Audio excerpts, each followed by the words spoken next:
Le damos la bienvenida al licenciado Juan Carlos Guerras, quien es vicepresidente del Partido Revolucionario Dominicano. Bienvenido a la revista, licenciado. Buenos días, Michelle, buenos días, Cristino, y buenos días, Carlos, y a los amigos que nos ven y nos escuchan a esta hora. Bien, licenciado, ¿cuál es la situación del PRD en este momento, entre los temas de organización? Fíjese, nosotros estamos desde octubre del año 2020, cuando decidimos fijar una línea política de oposición constructiva a la administración que en ese momento se estrenaba, que tenía 60 días, 70 días. Pues nosotros decidimos, en primer lugar, fijar una línea de oposición responsable, útil y constructiva, y en segundo lugar, iniciar un proceso de reorganización. En la primera parte, nosotros estamos dedicados a analizar con profundidad los temas nacionales, sobre todo viendo la coyuntura que vive la República Dominicana como consecuencia del impacto de la crisis. Y en ese sentido, nosotros hemos estado constantemente opinando sobre los grandes temas nacionales. El tema de la inflación, por ejemplo, que es un tema que está golpeando a la República Dominicana de manera muy fuerte, porque nosotros entendemos que el gobierno ha sido incapaz de tomar medidas que puedan morigerar o amortizar o amortiguar, el efecto de la crisis inflacionaria en la República Dominicana, que lógicamente es un impacto a nivel global. Sin embargo, cuando uno ve el argumento, que es un lugar común, de que realmente se trata de una inflación importada, y en cierta medida es cierto, porque cuando usted ve toda América Latina, por ejemplo, o toda Hispanoamérica, usted se da cuenta que real y efectivamente casi todos los países de la región han tenido un impacto inflacionario importante. Sin embargo, cuando usted ve el impacto de la inflación en los distintos países de la región, usted se da cuenta que la República Dominicana es el quinto país con la inflación más alta de toda la región. Entonces, ¿qué están haciendo otros países con la misma naturaleza de la República Dominicana, equivalente a nosotros en índice de desarrollo humano o en PIB por paridad de compra, sin que sean productores de commodities energéticos como el petróleo, el gas natural y el carbón, como son Uruguay, Costa Rica, Paraguay, que tienen niveles de inflación más bajos que el nuestro? Entonces, ¿qué están haciendo ellos que no estamos haciendo nosotros? Y entonces, en ese sentido, yo pienso... O quizás que hicimos nosotros, que tenemos un poquito más alto el índice de precios. Porque Correcto. Hubo políticas aquí de estímulo al crecimiento que no se aplicaron en otros lugares y que a nosotros nos dieron resultados. Por eso, en el concierto de los países latinoamericanos, el crecimiento más alto es el de República Dominicana. ¿Hay algo de eso? El crecimiento más alto hasta 2019, porque, por ejemplo, ahora en la proyección que hace el Banco Mundial sobre las perspectivas de la economía en la región latinoamericana, la República Dominicana pasa de ser el país con mayor crecimiento económico de la región en el año 2019 a ser el cuarto. Es decir, ¿qué estamos haciendo nosotros en medio de esta crisis para recuperar nuestra marcha? Entonces, cuando usted ve ese contexto, usted se da cuenta que hay medidas que nosotros hemos tomado que real y efectivamente lo que han logrado es, más que morigerar el tema de la inflación, van a contribuir a estimularlo. Y me refiero, por ejemplo, a la ley de tasa cero. La ley de tasa cero que se aprobó recientemente en nuestro país, cuando usted la mira superficialmente, usted entiende que es correcto, es decir, tasa cero de manera provisional para que el impacto en el precio de los productos de primera necesidad sea mínimo. Pues usted dice, caramba, qué bien. Sin embargo, los países que han aplicado tasa cero, como es el caso, por ejemplo, de Colombia, lo que han hecho es tasa cero a alimentos cuya producción no sea autosuficiente en el país, y segundo, tasa cero a los insumos. Y aquí en la República Dominicana lo que hemos tenido es tasa cero para 67 productos, entre ellos el pollo, para la importación de pollo, cuando la industria avícola en la República Dominicana es autosuficiente, porque nosotros producimos cerca de 1 millón de unidades de pollo por encima de lo que consume mensualmente el mercado dominicano. Entonces, con esa ley de tasa cero lo que estamos es penalizando, incluso provocando que puedan llegar a la quiebra parte de la industria avícola dominicana. Entonces, cuando uno ve todo ese tema, uno se da cuenta que quizás en el gobierno, por falta de capacidad, por falta de planificación, y yo me atrevo a decir que por falta de creatividad, no hemos podido enfrentar esta crisis de una manera satisfactoria. Y le pongo un ejemplo. En el mismo informe que da el Banco Central de la inflación interanual en la República Dominicana, si bien es cierto que la inflación interanual es de 9.64, con el último informe de ayer podría bajar un poquito la interanualizada. Sin embargo, cuando usted va a la inflación en alimentos y bebidas no alcohólicas, la inflación es de 2 dígitos en ese rubro, que es el rubro más importante para los bolsillos de la gente. Entonces, yo pienso que por ese lado al gobierno le ha faltado una mayor capacidad para entender el fenómeno. De otro lado está el tema de la inseguridad, que también es un tema que lamentablemente en la ola de violencia que estamos viviendo en nuestro país nos está impactando, con el agravante en ese punto en particular, que ya no hay solamente el argumento de la pandemia o de la crisis global. En este tema, cuando Luis Abinader era candidato, era el eje central de su discurso de campaña con el famoso plan Giuliani. Sin embargo, el presidente, cuando era candidato, ofreció resultados a 2 años de gobierno y, sin embargo, lo que tenemos es una situación más difícil. ¿Por qué? Porque, al parecer, el presidente Abinader y el PRM le presentaron al país una oferta de cambio sin un proyecto real de cambio. Y el mejor ejemplo es el famoso plan Giuliani, que o era un alarde, o no existe, o lo engavetó, porque no lo conocemos. Lo que hemos visto por contra durante estos 20 meses de gobierno es que cada 2 meses el gobierno se inventa un nuevo plan. Por ejemplo, recordemos que al llegar al gobierno, el primer plan del gobierno fue para el tema de la seguridad, lo redujo a que debería el gobierno dedicarse a desarmar a la población, con el famoso plan de comprar armas ilegales, lo cual el mismo gobierno entonces estaba estimulando una violación a la ley. Eso por un lado. Pero luego entonces vino el tema de la famosa comisión amplísima que se creó para reformar la policía, cuyos resultados no conocemos todavía. De hecho, 2 de los principales miembros de esa comisión dijeron que ya el trabajo se le presentó al presidente.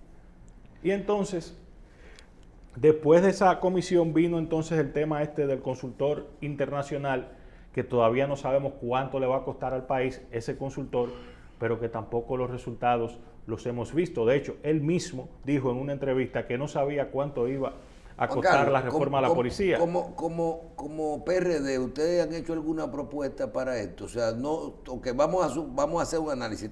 No están de acuerdo con las medidas que ha ido tomando el gobierno, ni en la economía ni en la delincuencia, pero propuestas han hecho concretas. Fíjese algo, justamente con el tema de la seguridad. ¿Qué es lo que pasa? Que lamentablemente el gobierno ha reducido el tema de la delincuencia única y exclusivamente a la policía. Fíjense que durante todo este tiempo la propuesta de seguridad ciudadana del gobierno ha estado basada únicamente en la necesidad de la reforma de la policía. Y nosotros entendemos que real y efectivamente lo que pasa con la seguridad en este tiempo es que es un tema tan complejo que el propio gobierno no comprende, porque si lo reducimos única y exclusivamente al tema de la reforma policial, no vamos a resolver el problema, porque digamos que la columna vertebral del problema de seguridad en la República Dominicana tiene que ver con el microtráfico, con la situación del tráfico de drogas en nuestro país. Eso por un lado. Pero por el otro... Hoy los medios publican la información de que la violencia, la delincuencia se ha reducido en un 25% como consecuencia de las últimas medidas que se adoptaron. ¿Cómo usted ve ese informe? Yo vi la declaración que dio el ministro de Interior y de inmediato me fui a los datos, al Observatorio de Seguridad Ciudadana que tiene el Ministerio de Interior, que está en una página web, y me encontré con la sorpresa para corroborar la data que daba el ministro de que desde el año 2021 el Observatorio de Seguridad Ciudadana del Ministerio de Interior y Policía no se actualiza. Es decir, yo no tengo, no hay un dato concreto de que real y efectivamente la inseguridad se haya reducido. Yo lo que creo es que de parte nosotros no tenemos estadísticas actualizadas sobre asuntos de violencia. En este momento la gente puede ir a Google y poner Observatorio de Seguridad Ciudadana del Ministerio de Interior y Policía. Esa es la página oficial donde se reportan estadísticas de robos. Pero ahí ellos dieron unos datos de 1000 y tantos que teníamos, se redujo a 700. La última vez que se actualizó esa data fue a inicios del año 2021. Eso lo puede corroborar la gente ahora mismo buscándolo en Google. Entonces, ¿qué es lo que ha pasado, don Cristino y Carlos? Que en términos presupuestales no vamos a enfrentar la seguridad ciudadana con eficacia si tenemos un presupuesto corto para los cuatro componentes institucionales de la seguridad ciudadana, de la política criminal del Estado, que es Ministerio Público, Policía Nacional, Ministerio de Interior y Policía y Poder Judicial. Cuando usted suma el presupuesto nacional de esos cuatro componentes... Y cárceles, se supone que también... No, la cárcel está incluida en el Ministerio Público que la maneja la Procuraduría General de la República. Pero cuando usted va al presupuesto nacional de esas cuatro instituciones, usted se da cuenta que el presupuesto de ellos apenas roza, ni siquiera llega, roza el 1% del PIB, cuando la Oficina de las Naciones Unidas contra la Droga y el Delito establece que una inversión efectiva para combatir la seguridad ciudadana debe rondar el 3% del PIB. Y en el caso de la Policía Nacional, el presupuesto de la Policía Nacional no llega ni siquiera al 1% del presupuesto nacional, de los cuales el 0.85, el 85% de ese presupuesto se va en salarios y en remuneraciones. Y entonces, si tenemos un gobierno que ha decretado, desde que el presidente Abinader era candidato y luego ya como presidente, que decretó que la seguridad ciudadana era uno de los ejes principales de su gestión, no está destinando los recursos adecuados para las instituciones en ese rango y que tampoco hay una estrategia clara, integral de seguridad ciudadana porque no se comprende el problema, pues entonces lo que vamos a tener es una situación de agravamiento. Y en materia legal, ¿qué usted sugeriría? Hoy precisamente hay quienes están haciendo algunas recomendaciones en ese sentido. Por ejemplo, el Código Penal, que todavía no se ha aprobado. Hay otros que están planteando modificaciones en el Código Procesal Penal. ¿Qué tenemos pendiente en esa área? Bueno, con lo del Código Penal, mire, eso da pena y vergüenza. Porque lamentablemente, porque el presidente y el partido de gobierno que tiene mayoría en ambas cámaras, por estar jugando a la politiquería con todo este tema de las tres causales, tenemos un código penal, primero que es un código penal que está muy por detrás del Código Procesal Penal. Debimos aprobarlos ambos. Esa era lo que mandaba digamos que el sentido común. Pero 20 años después de tener el Código Procesal Penal, vemos al presidente jugando a la politiquería y dejándose presionar por grupos, cuando lo que hemos debido es, como se planteó desde el principio, sacar el tema de las tres causales de la órbita del debate del Código Penal para nosotros poder avanzar en algunos temas. Bueno, yo le voy a poner un ejemplo práctico. Este señor de Santiago Rodríguez que asesinó a una pareja de esposos y que hirió al regidor, lamentablemente, porque como aquí no hay cúmulo de pena, el señor podría ir solamente 30 años de cárcel, cuando si hubiéramos tenido cúmulo de pena, pues entonces tendría una pena mayor, por ponerle solo un ejemplo. O para el caso del asesinato de Orlando. Correcto, sí. pero me voy más lejos, para meternos también en temas delincuenciales. Hoy los famosos chiperos, ese tipo de delito en el Código Penal. Chiperos. Los chiperos, la famosa los clonadores de tarjeta. Los clonadores de tarjeta. Ya. Ese tipo de delito, lamentablemente, en el Código Penal actual no están visibilizados. Hay una ley de delitos de alta tecnología que se utiliza, que se puede adaptar para eso. Pero en términos prácticos, esos tipos de nuevos delitos que hay hoy día, no tenemos forma de enfrentarlo. Entonces, yo pienso, con este tema, para irnos a la propuesta, que lo que tiene que hacer el presidente de la República es transparentar con el pueblo dominicano la situación que hay con la seguridad y convocar al liderazgo a un pacto de Estado de seguridad ciudadana para garantizar, por ejemplo, esa inversión, digamos que incrementar en el tiempo para que las instituciones que tienen que aplicar y ejecutar la política anticriminal del Estado Dominicano, pues tengan los recursos suficientes para enfrentar el crimen. Por el otro, abordar el tema de la seguridad ciudadana desde las aristas complejas que tiene, porque no es solamente el problema de la policía. Si no lo vemos desde el punto de vista del microtráfico y ahora con el peligro latente que tenemos en la frontera, con un país vecino que tiene un colapso institucional reconocido por todos y que está tomado por bandas criminales, imagínese usted ahora que también se le agrega ese componente a la seguridad, porque imagínese usted que a esas bandas criminales de Haití le tome ahora con exportar su modelo de criminalidad a la República Dominicana. Eso sería peligroso para nosotros. Licenciado, ¿y qué explicación tienen estos incrementos así inusitados de la violencia y de la delincuencia? Es decir, de un momento a otro, como que hay un incremento así fuerte. ¿Cómo se explica eso, ese pico? Fíjese algo, no sé si vamos al trayecto histórico de los últimos 2 años, vemos que cada 2 o 3 meses hay una suerte de crisis con el tema. Y eso se debe precisamente a que de parte del Estado Dominicano, de parte del gobierno, no hay una política de seguridad efectiva. Y eso, lógicamente, crea las condiciones para que cada cierto tiempo haya un rebrote, porque lo que estamos es en la tradicional política dominicana del operativo, como son los patrullajes mixtos. Eso va a durar un tiempo. Cuando las cosas se calmen, se retira de nuevo el patrullaje mixto, porque es una, digamos que es un paliativo, no es un remedio.